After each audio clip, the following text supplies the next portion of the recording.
Sharing Love and Light Show, Vibration and Consciousness on the Planet, where we talk about all things metaphysical, manifestation, and starseeds. I am your host, Kimberly Barrett. I am a psychic medium, quantum energy healer, and starseed activator, here to hold the light and help shift the vibration and consciousness on the planet. Sharing Love and Light Show is here every week on Ethereal TV, designed to help you tap into your personal power and shift your energy so you can step into your life's purpose and manifest your dreams. I believe love is not a verb, it is a state of being. Welcome to this week's episode of Sharing Love and Light Show, Vibration and Consciousness on the Planet. I have a special guest with me today, a beautiful light, longtime friend and first-time author, Marcia Horn. She's here to tell us all about the true story in her book, Her Family Tree. Marcia has agreed to include the making of her family tree, which includes spirituality, synchronicity, mediumship, and channeling. I'm so excited to share Marcia's story with you today. You will know in your knowing if these messages are for you. I have Marcia here with me. This is Marcia Horn. She is author of Her Family Tree. I'm super excited about this episode. Like I said, she is going to talk not only about her story, which is a lot of what the book is based on, her story in generations, right? It's mom and it's grandmom, but also about how the book came about, which is my exciting part. So, Marcia, if you want to just introduce yourself and tell us just like in a general way, a little bit about like your story, and then we'll get into more stuff after that. Okay. Hi, my name's Marcia Horn, and here's the book, Her Family Tree by Marcia Horn. The storyline is this is Gladys. That's my grandmother. She was murdered in 1971. This is my mother. This is Ellen. She's part 2 of the book. And she is still here, and she tells her whole story. She talks about Gladys as she talks about me. This is me. And when I was 20 years old, I hit and killed a pedestrian driving drunk. And there were many more dramatic events to follow before I finally became who I am today, 23 years later. And I am someone who has found recovery, redemption. I've found hope. I have found a way to cope with generational trauma. I found a way to cope and heal from alcoholism and tragedy and trauma in my past. And that is what we're talking about today.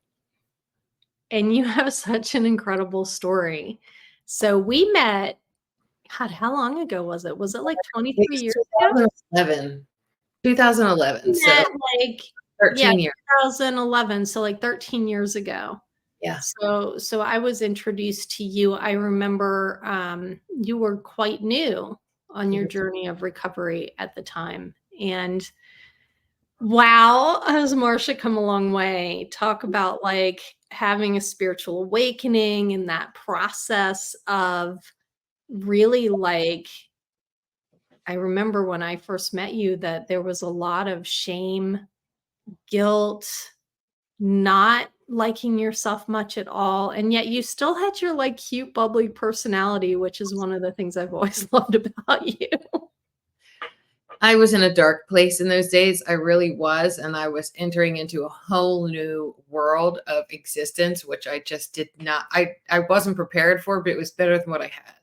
And you were part of introducing me to how much better life can get, the kind of people that I get to have in my life now, the kind of fun that I get to have now. You were one of those women that helped me, that loved me until I learned to love myself. And we'll give a shout out to our friend Allie, who was also new in recovery at the time. And yeah, you guys, this was so fun, was that the way we met is Allie had found the new person to help, right? And was super excited about it. And, you know, she really loved going to the beach every weekend as part of the recovery because it was only like 2.5 hours away. So we would get in the car, we would go to the beach and hang out. And she was like, let's bring this girl Marcia along. She really needs a lot of help. And I think that's how it really started, as far as me meeting you and your journey. What I would love for you to share first is your part of it that you just said, that you grew, like, tell us just a tiny snippet of like how you grew up, that Oh, little bit of what had happened, because it's so powerful in your story that you grew up I what grew you up call Mennonite. sheltered. Yeah. Not So not talk about how you like grew up, and then you came out of a blackout realizing, so tell us just in a general way, if you're willing, that's that snippet of that story that brings us up to here you are getting sober and getting on that path of like spiritual awakening. I was raised, so I was raised very religious. I was, in fact, we went to Mennonite schools, so I wasn't 100% in the Mennonite community, but a lot of my experience was. That was because I went to school at a Mennonite school. We also went to a different type of religious church, and my mom had us just. I think she just wanted to protect us. It was very. It was a nice childhood. We grew up, we had a farm in Pennsylvania, and the neighbors were all Amish. There was a barn and a silo out back, cornfields everywhere, and cows and a pond. And it was a nice upbringing. I have I have five siblings. There's six of us total. And we would all go to church and fill the entire church pew. I mean, one big long row with the whole eight of us in my family. It was a good upbringing. Um, so we did eventually become exposed to alcohol later in my teenage years. My parents did get a divorce, and so at that point, I when I was introduced to alcohol for the first time, I kind of did start blacking out right away. I didn't really know much about alcoholism, or anything, honestly. I just knew I was having fun. I thought I was experimenting, all of that. I was a kid. What happened was, before I really had a chance to get a grip on if I needed to make some changes in my life, or I mean, yeah, I was burning some bridges. I wasn't too proud of myself by the time I graduated high school, which was I ended up graduating from the Mennonite school. Um, so right after graduation, just 2 years later, I had a history of going down to Ocean City, Maryland, because where I'm from, that's the closest beach, the Maryland and Delaware beaches. So I lived down at the beach for a couple of years after high school, just during the summer. I come back, go to college, go back to the beach again for the summer, and then I was back at the beach. I was visiting in 2001 when I went out underage drinking with some of my friends. What we did was we would just slip into the bar, under the radar. We would sneak in underage and start drinking. And I was with a bunch of friends and having a blast. And then I lose them. Some other things happen throughout the night. And basically, at the end of the night, I was in a parking lot with a smashed windshield. I was alone. I was surrounded by police and sirens and lights, and I did not know until a little bit later, until I was in jail, that I had hit and killed a pedestrian in a blackout.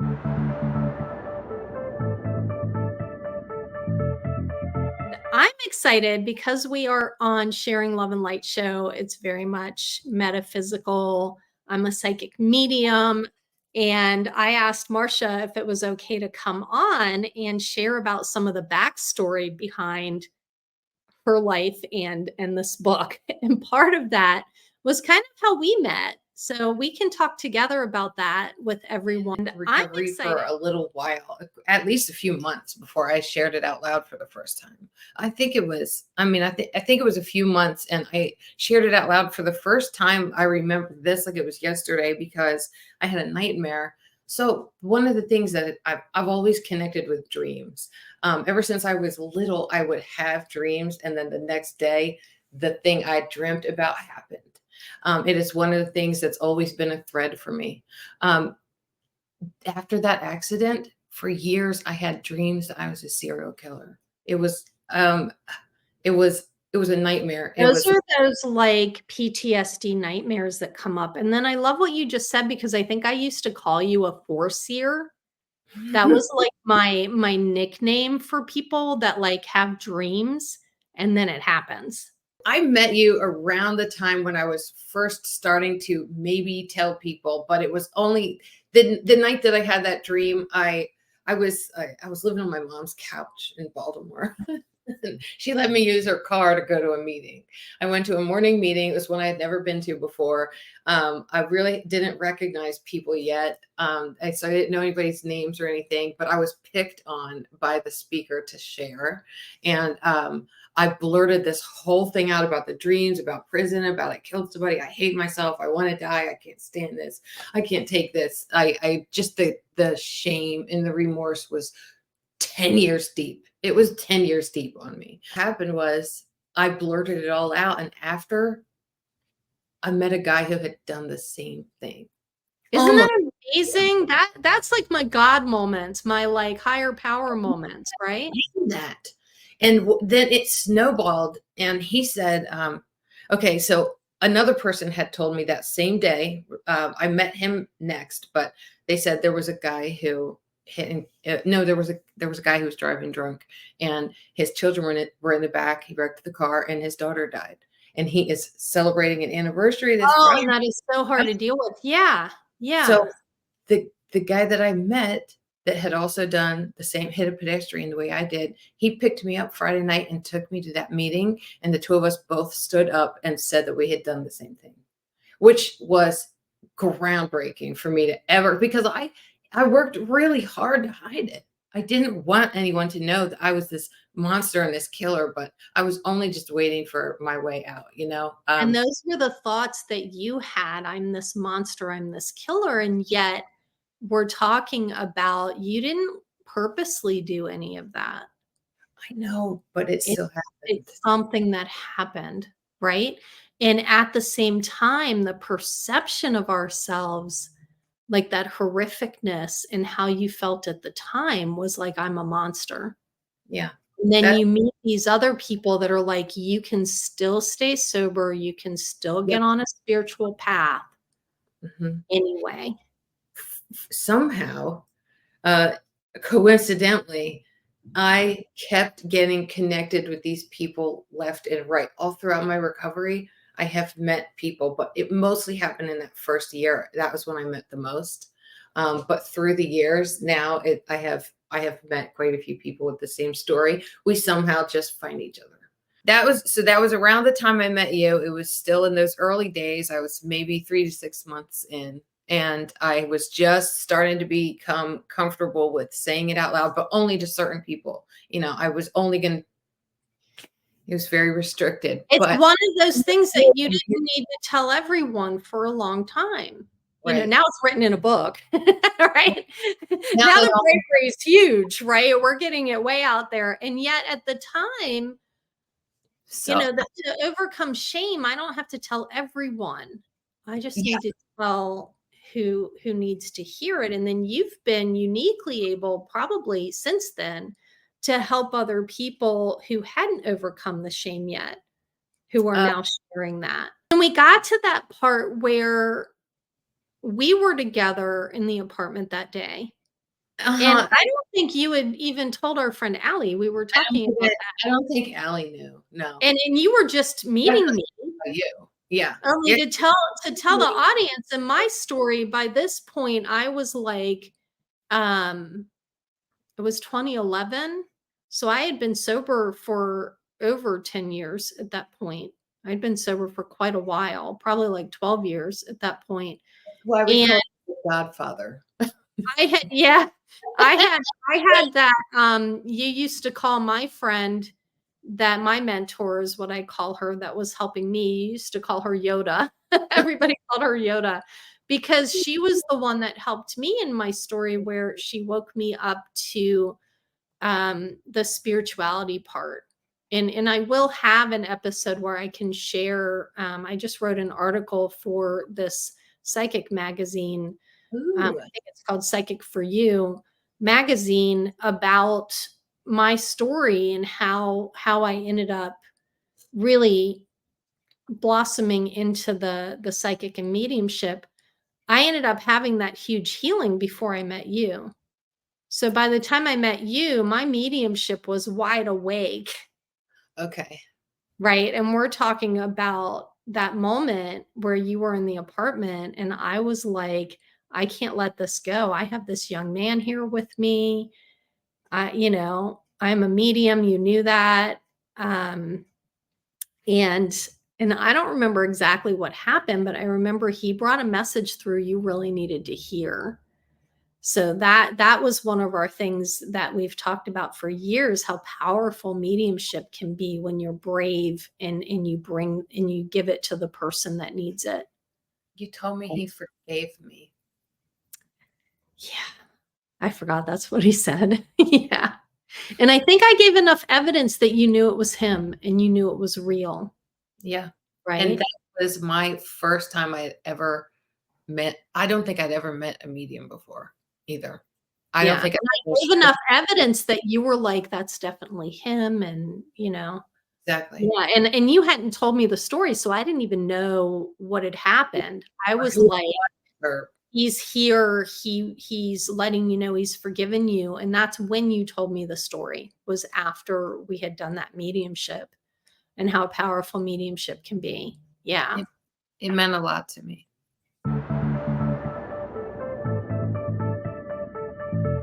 How did this book come about? Okay.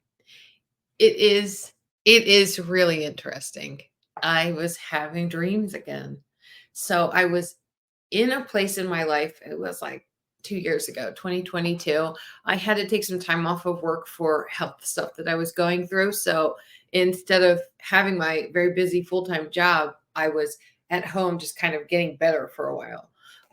And the whole time I kept having these dreams, and I'm going to show you her. Okay, Gladys, look at her again. It was her in the dreams. It was that face, that Gladys. That's 15-year-old Gladys. When she was 15, that picture was taken in 1950. That's the one that kept coming to me in my dreams to tell my story. And I would have dreams that were like watching a movie of things happening in the 1950s through the 1970s, of the things that her regular everyday life. I kept seeing what her life looked like all the time.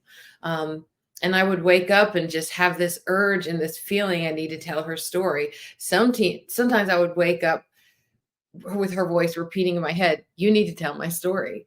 And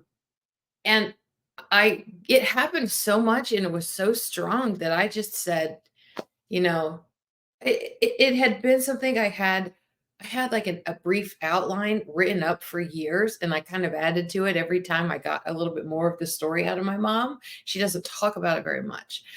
So everything that I had to find out has taken me years to find out. So the time is now is what I was getting from the dreams. So what I did was I actually just folded up my laptop, packed a bag, and went away for 3 weeks. I went to our little beach house in Alabama. It was the winter time. The town was quiet. I could see the beach and the ocean and the waves out the window. That for me that's where I find my spirituality, is the ocean, the beach, the sea. When I'm on the water, that's when I can talk to the universe the best. That's when I hear the universe the best. So I went down to the beach. I Uh, love this. So basically, I had to jump in. Basically, you were having those dreams again. And I've told Marcia, she has no idea that like you are so spiritually connected that you're having your grandmother come in your dreams and be like, you're going to write a book and I'm going to dictate the book to you, and you're going to go do this. And the bravery that I encourage everyone to do, and you used my favorite term, now is the time. 'Cause that's what my guides come through telling me all the time. They're like, I don't care how afraid you are. I Yeah. don't care how much your comfort zone wants to keep you from doing this. You are gonna do this. And Yeah. so you take that time out and you go to the beach and you write it. So tell us about that writing process. All right. This is unlike anything I have experienced before and probably ever will again. I don't know. But I just got myself dropped off. I mean, I didn't have a car or anything. I just got dropped off at the beach house. It's a little condo. I made sure I had enough food for a few weeks and locked the door, and I lit up all my candles. I usually have little like stones like this. Um I brought all of those, and I would say to the air, and I have the sliding glass door open so I can hear the waves, and I just say, guides, universe, spirit, if you're here, well, Gladys, what do you want me to say? Oh, Marcia, she has no idea that like you are so spiritually connected that you're having your grandmother come in your dreams and be like, you're going to write a book and I'm going to dictate the book to you, and you're going to go do this. And the bravery that I encourage everyone to do, and you used my favorite term, now is the time. 'Cause that's what my guides come through Yes. telling me all the time. They're like, I don't care how afraid you are. I don't Yes. care how much your comfort zone wants to keep you Mhm. from doing this. You are gonna do this. And Yeah. so you take that time out and you go to the beach and you write it. So tell us about that writing process. All right. This is unlike anything I have experienced before and probably ever will again. I don't know. But I just got myself dropped off. I mean, I didn't have a car or anything. I just got dropped off at the beach house. It's a little condo. I made sure I had enough food for a few weeks and locked the door, and I lit up all my candles. I usually have little like stones like this. Um I brought all of those, and I would say to the air, and I have the sliding glass door open so I can hear the waves, and I just say, guides, universe, spirit, if you're here, well, Gladys, what do you want me to say? I know I you want me want to to say something. add, I have taken some of the course at Monroe Institute Oh that yeah. does the how to connect and get messages. And Oh. part of what they do, I can't remember the name of it right now. Right? If I get it, if it comes to me, the gateway. Uh-huh. It's something. It's like the gateway experiments and that type of thing. And it's like that gateway to connect in with your intuition. They Uh-huh. use the sound of waves. Ah, well, perfect. So I thought that was so perfect that you're saying that was a recommendation from the Monroe Institute, is Wow. to listen to the sound of waves because of that constantness, and that the waves are a lot like, the constant energies that we're actually a part of, that vibration frequency energy. And then here you are tapping in and doing what we call automatic writing. That's why I That was so excited when you told the story, because you don't even know that's what you're doing. And I my understanding is one of your and I favorite books, that's what that author did, was yes, he prayed exactly. and prayed and prayed and then automatically wrote. So you were gonna say you were holding the book up? I didn't know Gladys. She was killed in 1971. I was born in 81. I didn't know her. Um, but I told her story. She wanted it out there. So, she's a woman who was silenced in at age 36.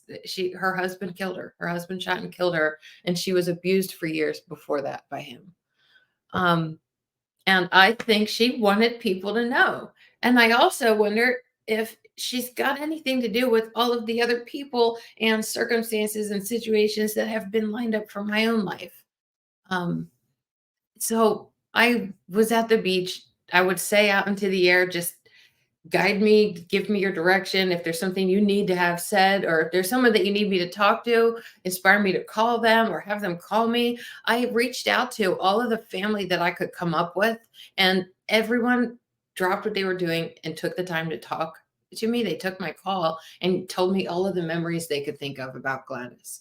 Um, I just stayed up all night. I wrote until I felt like I had gotten enough out, and then I would go and sleep for a little while or rest or go walk on the beach and then come back in and write and write and write. And I wrote for 2 weeks solid, all day, all night. I was getting rest. I was also hitting meetings. I stayed connected with recovery really well while I was down there. I really needed it because it was tough when it came to writing my own story. But Gladys's, it's like the entire movie started to play before my eyes. It was like I got to watch a movie. And I wrote down the best that I could, everything she was saying. And, as I was calling out to the guides or whoever was spiritually guiding me, because I can't be exactly sure who all is giving me this information, but I don't know if it was from Len, the one who killed her. He's gone now too.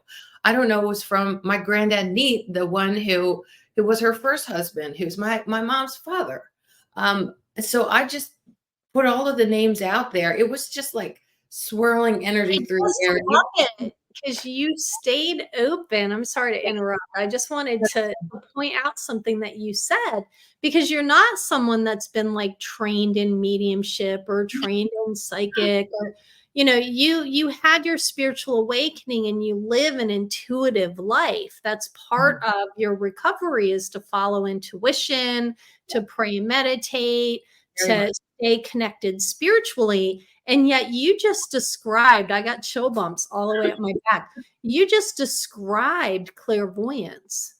Huh.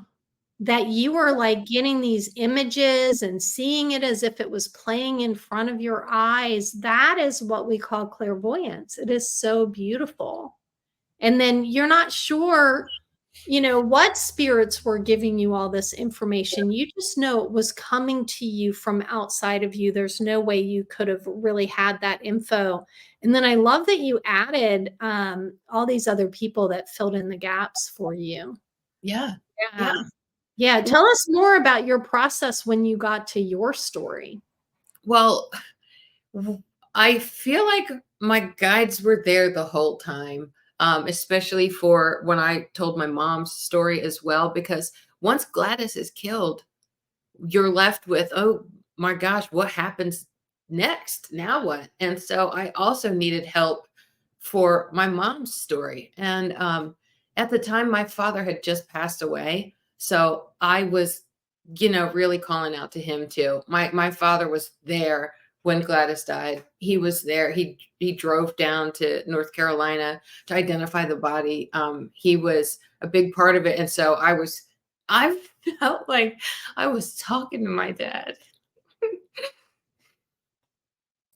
At night, when I needed to get some rest, I had to tell everybody to shut up. I love it. So you don't even know that you're like doing all this channeling, like the words of that. And yet you're describing mediumship and channeling and allowing that connection to happen as you're writing this book. And then here you are communicating with your dad who had just died. That had to be so powerful. It was great. It was great. And I also I called my uncle a lot, who I haven't talked to my uncle Craig on the phone very, very often, but that was Gladys's oldest child. And he sounds just like my dad on the phone, or at least he sounds a lot like him on the phone. So those were some really beautiful family moments for me too. And it was just really great how when I did call people for specific details, they just told me what they could. They just said, yeah, let me see if I can remember it. And I also, there was one witness to Gladys's murder, and it was a woman that she knew from the community who helped her get away. And the woman was waiting outside in a car. And I actually found that woman and talked to her. She was still alive. She was in a nursing home with her husband. They were both there. They both remembered everything about it. She said that the person that killed Gladys, his name was Len. And she said that she ended up having to move across town because she would run into Len while he was waiting to go to trial, and he scared her. Yeah, so I'm getting chill bumps again. This is like such like you've told me the story, But as you're like unfolding it more, it is so like synchronicities and staying open. And the intention was, I'm going to tell my grandmother's story. And it's like ask and you receive. Received. And that you even received like this woman that was I there. know. I mean, that's just That's so because phenomenal to me. I couldn't get the court records. No, we just could not get the court records. We had family go to North Carolina and go to the courthouse and try and get them, and they were something like archived records or something. We couldn't get them. So the woman's name, who was the witness, was written differently in all the newspaper clippings. So I didn't know what her real name was. I just kind of was winging it and searching for names on the internet and seeing where that led. And eventually I ended up with her on the phone. It was crazy.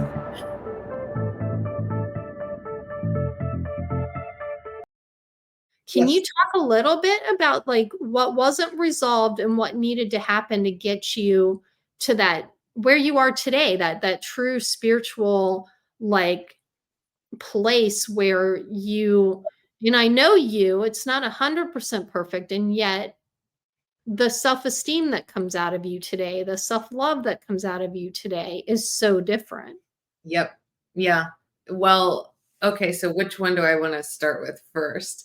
The relapse. I am in I have a mentor who guides me through I'm in a 12-step program. So what we do is these 12 steps, somebody guides you through it. And one of them is the amends process, making an amends for the things that you've done wrong, and trying to clear up resentments and stuff. I didn't forgive myself. That's the difference. I hadn't forgiven myself by the time I relapsed. And the reason I think that I'm still sober now I've been sober for 9 years, is because I did forgive myself pretty much as soon as I got cleaned up again. And I mean, I had to go back through detox and everything in 2015, but I had some major spiritual experiences again down on the beach. I was living in Southern Maryland, and the neighborhood was right on the Chesapeake Bay, so I could go down to the beach all of the time, and I would always I just screamed out loud. I would get down on my knees in the sand. I would stomp my feet in the water. I just had so many moments down on that beach of just like gut wrenching healing and pain, and just it's very hard to describe. No, I But love it as you're describing it, because in therapy terms and in some of my spiritual language that I have, you're doing that massive somatic release. ugh. Oh, You okay. are releasing it energetically from the body. You Yeah. are releasing the story from you. The And a lot of what we skip, and I have a mindset and motivation coach that talks about this all the time, that sometimes we skip over, in a lot of my energy worker friends, that we do all of the mental stuff and we do some of the spiritual stuff, and we forget that it's stored in the body. Yes. The body has that energy and it's stored in the body. And it sounds like you were like screaming at the ocean and shaking it out. And that's what I went through So when insane. I was releasing a lot of the trauma from my life, because I had a very difficult upbringing and a lot of, ancestral type of trauma as well, that was passed down for generations. And just shaking it out and screaming, and I've done tennis rackets with the pillow and somatic breathing, and that's what I'm hearing you do in your healing process, is like ocean, that Mhm. that and I can just hear some of my natural medicine people that like you're using the salt air from the ocean and the water and the sand, and this is amazing. And it's a tough process. It I is, it is some of the toughest work that any of us spiritually can do, Wow. is that really facing the shadow like you did. Oof. I had one moment. Actually, I'm playing with this little gem or a rock or whatever. I don't know what it is, but one of my moments down on the beach where I was in the most pain, I was screaming, I was crying, I was just having I it's because I didn't want to drink, but I wanted to drink. Um I wanted to get better. And this was just before I forgave myself. And I see these sunbeams coming up out of the water, and they are glistening off of this. So if this is in the water and it's a beautiful sunny day, there's going to be these beams and stuff shooting off of it. And I've kept it for all these years. And Yeah, and then you get a sign from the universe. all Yeah. these years, I got a lot of those. I got a lot of those signs from the Spirit universe. speaks through everything. And that's one thing that you and Allie and I used to talk about was that, the whole idea that spirit speaks through everything, and pay attention, and you'll see it everywhere, and you'll get your answers everywhere. And here, that's what I'm hearing from you is I'm in this healing process, and the wanting to go back to our old behaviors, whether it's drinking, or for my brother it's like video games like nonstop, right? Or Anything whatever it is, or food. less career. Yeah, that I want to shift and break out of this comfort zone. And sometimes I've heard it from all of the best like healers and mentors that I've had. Like, it's that dark night of the soul or dark night of the ego. Yes. Yeah, that's what Yeah. it yeah. And Oh, then after you forgave yourself, it sounds like this massive spiritual awakening. So talk a little bit. This is what I would love to hear from you before we get into like what's happened with the book since then, yeah. is about the spiritual awakening that you had after you forgave yourself. Okay. See if you Well, can describe, I know it's hard to find words, but how would you describe like that shift that happened for you? Because you're not the same person that I knew back in I 2011. I think he left me when I forgave myself. I went down to Ocean City. I went I had a reason to go. It was a prior commitment. I did not want to. I was only 6 months back on my recovery journey at the time, but a whole bunch of women, we just kind of went down together to the beach. It was different women than our old days of going to the beach, but they took me down and I went to the scene of the accident. I had planned what I could do, and this was the solution. So I went to the scene of the accident. There was a sign outside right where it happened. And I poured my heart out to the sign. I screamed, I cried, I just the same kind of stuff that happened to me on the beach all of the time. Um I just let it all, I just like dumped it all out. And I walked away, and you know, I always felt like, is it okay? Is it okay if I say his name? I His think name's Alex. so. I think so. Okay. First name, maybe. It depends on if you know legally if it's okay to say it or not. It's But on that just, line. yeah, just say that it was him. They Okay. can read the book, they can get the information. But Okay. you were able to, what I'm hearing is really, I dropped it all there. really, All there. I'm seeing the book by Sandy Beach called Drop the Rock. Like, you literally took that boulder Yeah. I just put it right back where I picked it up and and dropped it. was like, you know, God. he's forgiven me. God's forgiven me. Yeah. Everyone else has forgiven me. All these people that I've shared this with love me anyway. Yep. Only I'm it, you have a husband that like loves you, right? mm, You had gotten married and have this husband that loves you, mm, and yet you're the one that wasn't forgiving yourself. And I know that our audience is relating to that thing that like you're not forgiving yourself. yep. And that is that final spiritual thing that needed to happen That in was order for you to step forward and be this amazing person that you are today. and Right. living the life that you live today. Right. Yeah.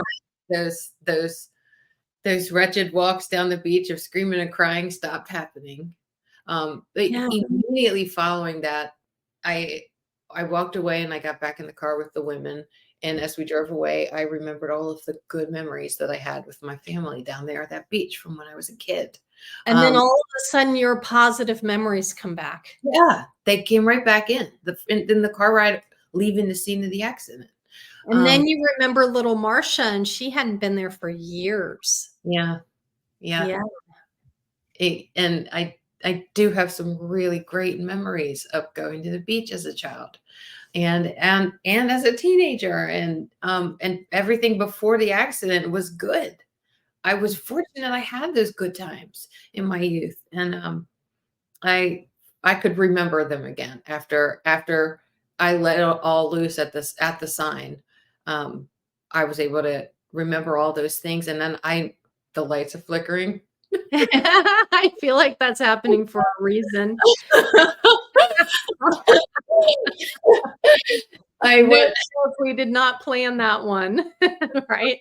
And there's a lot of people watching this that are into the metaphysical, and you know that was on purpose. that my my photo frame keeps falling down too, but that's Yeah, yeah, that they're like, this is so good. oh my So we're gosh. gonna take one last little quick break, and what I want to do is bring you on briefly. Oh, you have one more thing to say? Go One more ahead. one more thing, just to close that part out, is we get back to where we were staying, and I, like, looked at myself in the mirror and, like, I said to me, just, "I forgive you." You even looked in the mirror and did the mirror work stuff? So say that again nice and loud so everyone can hear it. I didn't know this was a thing either, but yeah, I go back to we were staying at a trailer, and I go back into the bathroom by myself, I looked in the mirror, and I said, "I forgive you." I forgive I you. said it to me. To And really that's look in the mirror, look yourself in the eyes and say, "I forgive you." my And eyes. most of us feel really awkward with that, but you were at that place, and you were at that place where you really, like, in the mirror, "I forgive you, Marcia." Mhm, I think exactly. that's probably one of the best tips. And what I'm hearing from you, for anyone out there, I'm hearing this beautiful, like, this is how you release, right? Is you go and you scream as loud as you can, and you shake it out, and you cry it out, and you release it out, and then you get to the place where you can go to, like, create some kind of ritual like you did, where you went to the scene where it happened, that you can create some kind of ritual for yourself where it's like, I'm going to do this, like, actual ritual of, I'm releasing all this out, and I'm going to really, really, really let the past go. Yep. I am energetically cutting those ties. I have Mm, learned my lessons. yep. I don't need to keep reliving the 20-year-old's pain. And at this point, it Like, was no longer serving me or it's no anyone. longer serving you. I don't need to live that 20-year-old's pain anymore. I can forgive myself. I can release all of that, and I can, like, step forward into the moment and step forward facing forward. I And love that. And then the final piece of it, and I'm going to do it, is really looking in the mirror and saying, I forgive you. I forgive you, Kimberly. I forgive you, Marcia. Like, I really, like, I forgive myself I for can't leave whatever that happened. I can't leave It's that so out because powerful. the final that was That yeah, is so that was powerful. yeah. Yeah, yeah. And if we have time, we are going to bring Marcia back in. And I also love the part about the book is published, it's out there, and what's happened with the book since it's come out. So we'll be right back.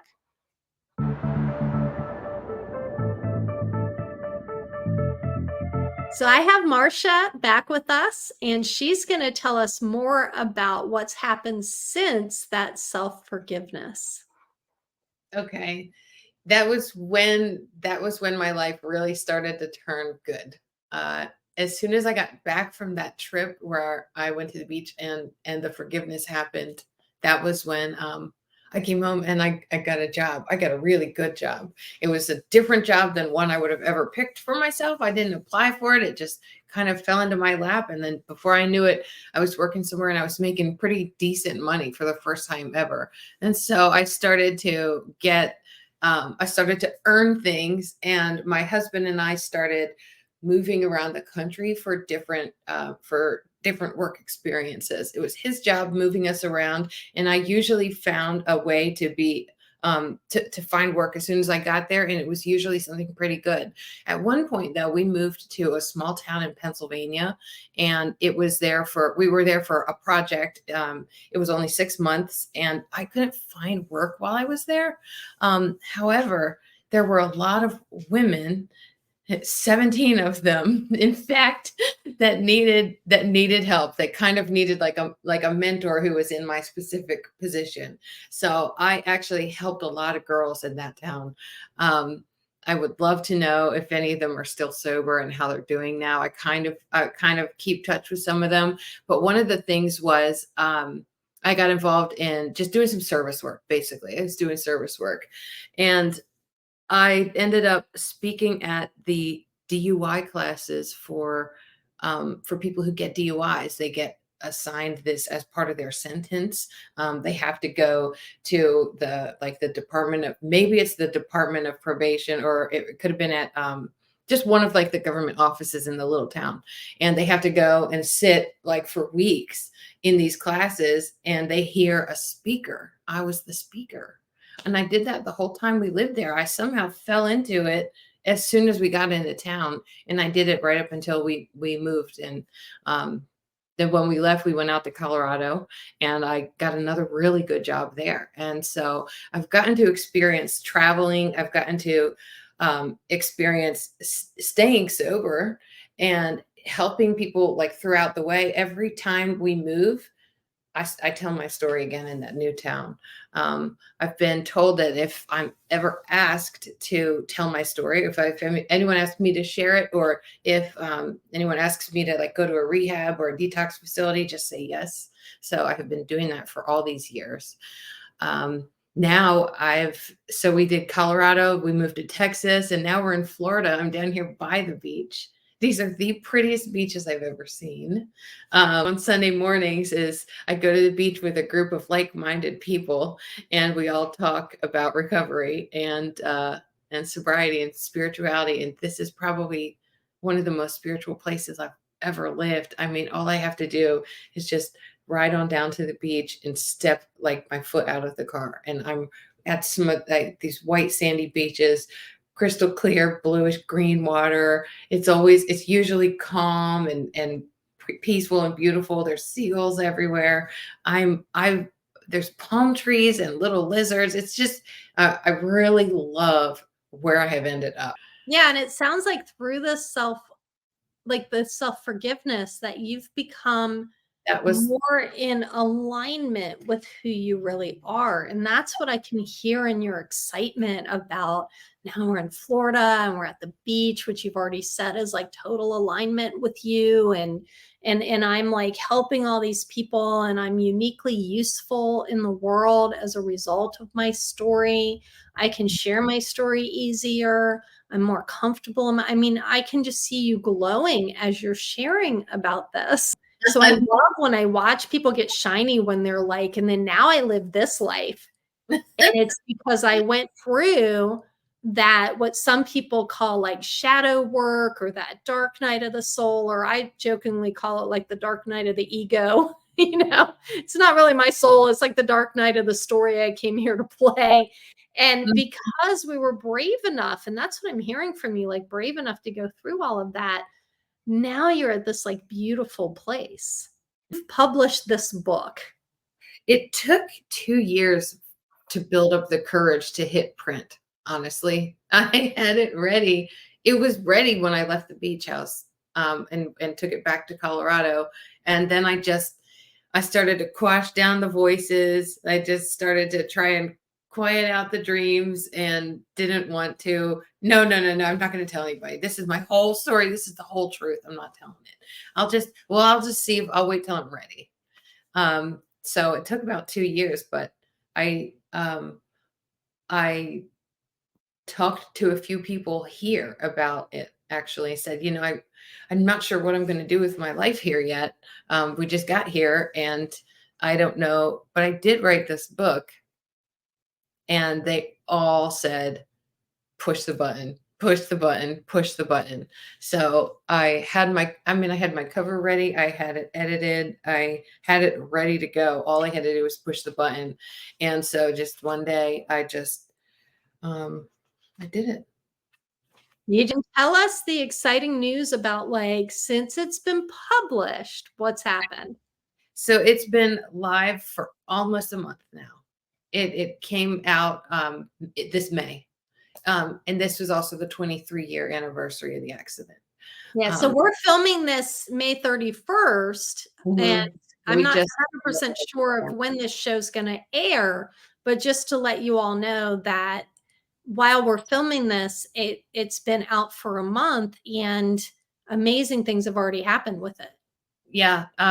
So within the first week, it was a top new release on. It's only on sale on Amazon, so it was a top new release ever since the beginning on Amazon, as in the alcoholism category, which is where I live. Yeah, with helping as many people as you can.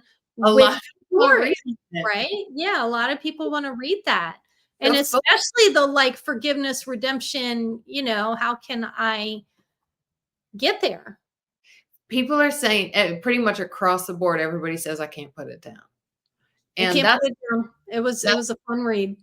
That's what's so surprising to me, because I'm like, really? Good job, team. Oh yeah, it's so beautifully written. And then you told me a story about, like, you talked about having been in prison. Yeah. So, and the book. All right. Okay. Oh, I had a dream again. Oh, this is so strange. I had a dream, and I woke up with these words running through my head. Her name was blank blank. See if you can look her up. And that was running through my head. Like, as soon as I stood up out of bed, it was the last thing I heard in my dream, and the first thing I was thinking throughout the day. So I just went online and went to see if I could look this person up. This was the warden at the last facility that I was at. I was transferred around a whole lot. You'll read about that if you want to. But the last facility that I was at right before I was released was like a pre-release center. And I suddenly remember the woman's name who was the warden, which is unlike me. I wouldn't have remembered.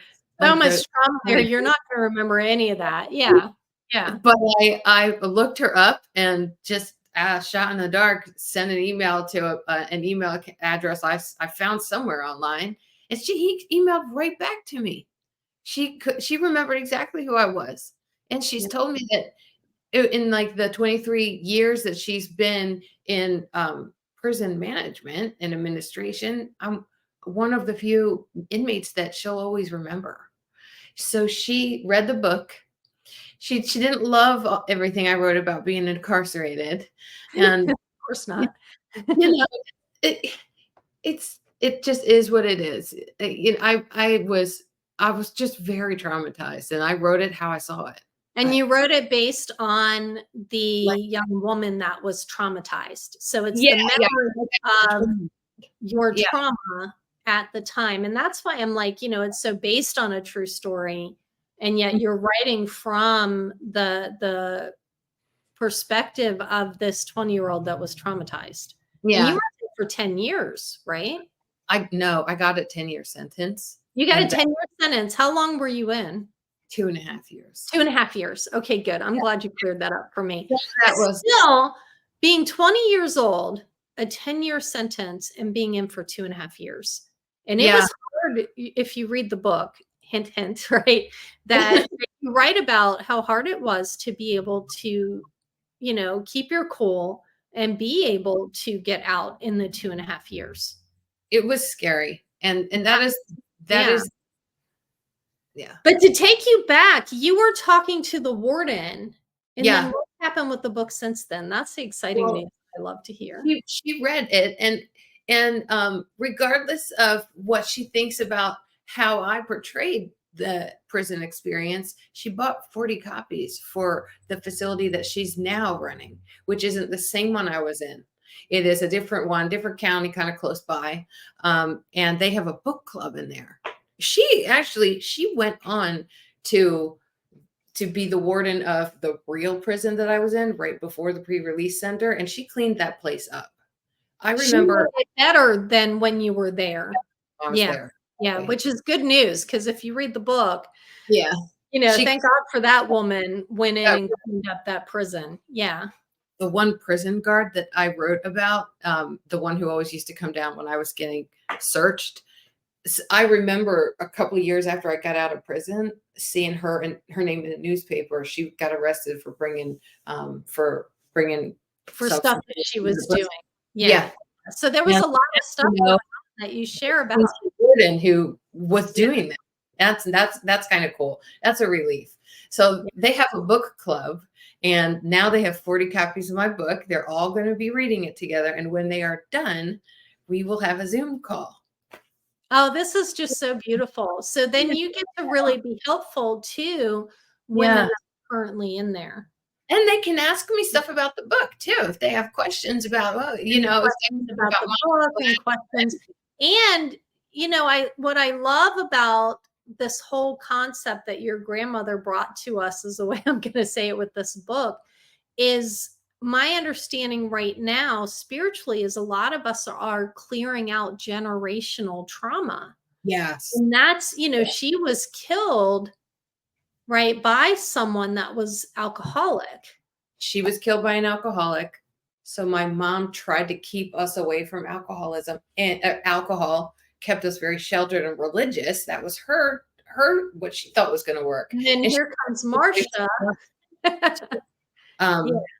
And then I end up an alcoholic anyway, even though, my mom has her trauma, tries to protect me from it.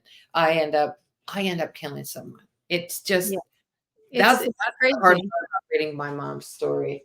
It's just, and then you get to clear out all of that. Oh, I cleared the air. You clear it all out, and you get to step forward helping so many people. I'm so grateful that you came on.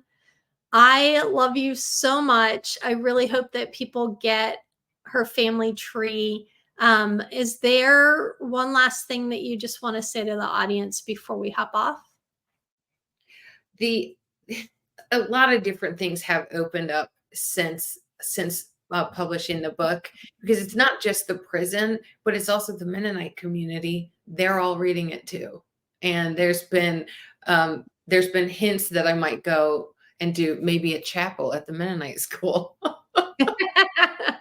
That'll be great.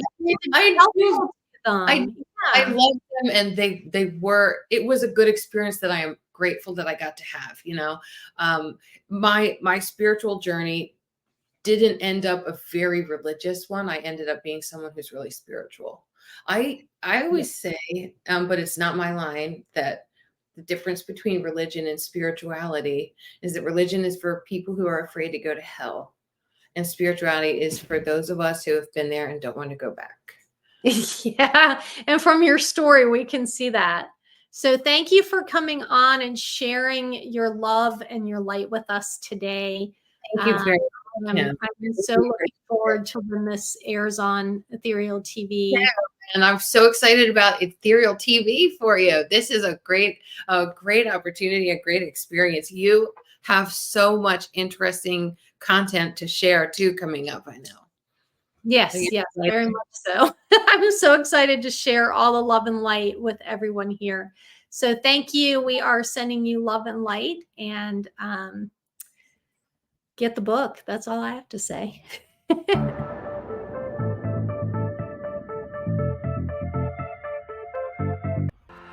Thank you so much for joining us on Sharing Love and Light Show. We hope you will join us again next week for more beautiful love and light messages so we can raise the vibration and consciousness on the planet. See you next week, sending you lots of love and light.